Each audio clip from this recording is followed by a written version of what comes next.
ที่เป็นภาพกำลังพากันจะหาผัวดูหาพื้นพี่น้องหาดูหาพื้นไปเฮ็ดเมนชั่วคราวได้ในกองพ่อนเลยไงเมนชั่วคราวอยู่บักขุนขาแต่มาเอาไม่อยู่พี่ได้บ้านโคกสะอาดตำบลนาตาลได้ไปเป็นไปเฮ็ดเมนชั่วคราวอยู่บักขุนขาของงานขาวดำของยายตื้อมาเนี่ยยายตื้อบ้านขุนขาได้ยายตื้อนี่เป็นญาติของเมียป่าทองคำผสมนี่ครับนี่ตอนนี้กำลังไปเลยไปนองแวงพี่น้องไปนองแวงไปหาพื้นอยู่นองแวงบ้านโคกสะอาดตำบลนาตาลตะมอได้ไปหาพื้นมาเป็นที่วางเพลิงของยายตื้อวัดธรรมชาเมื่อนี้วันที่19เดือนนี้ตอนนี้กำลังพากันไปแล้วไปนองแวงนายพากันเอารถยนต์ได้ไปหาพื้นเพราะว่าบักคำค่าเพิ่นยังบ่มีเมนสำเร็จเนาะมีแต่เมนชั่วคราวตั้งขึ้นแล้วก็เอาขึ้นไปวางเพลิงแล้วก็ทันทีแล้วก็เฮ็ดใหม่เรื่อยๆพี่น้องเมนชั่วคราวกันบักคำค่านี่พากันมาเอาพื้นอยู่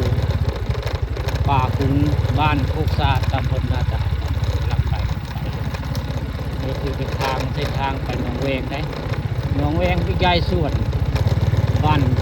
โคกสะอาดตำบลนาตาลอำเภอตะมอยหรือว่ามีหลายเจ้าอยู่ได้หนองแวงนี่มีหลายเจ้าแต่ว่าสงสัยจะเป็นของหนองแวงใหญ่ส่วนนี่ผมเรียกนี่ไปหาพื้นเนื่องจากในส่วนนี้เป็นญาติครับกันผู้ช่วยมีได้เป็นญาติในส่วนเป็นญาติกันนะนางยายตื้อหรือว่ายายตื้อเป็นเมียของกระเดือไปกระเดือเพิ่นตื้อก่อนได้กระเดือยายตื้อนี่คนรักชาติตื้อน้ำหลังเนี่ยมันนี่กำลังไปหาพื้นพี่น้องหาพื้นหาไม้ไปเห็ดมีนชั่วคราวอยู่ป่าซ่าบ้านป่าแล้วตอนนี้กำลังรถพาไปได้มื้อนี้มันสมัยย่างแล้วคุณตะกอนย่างได้มื้อนี้มีแต่รถมอเตอร์ไซค์ยังบ่ฮอดได้มองเสียไม้ยังบ่ฮอดแล้วก็จังสิภาพตอนฮอดไม้บนไม้ส้มได้ตอนนี้ยังบ่ฮอดมาเรื่อยๆจะขึ้นทางไป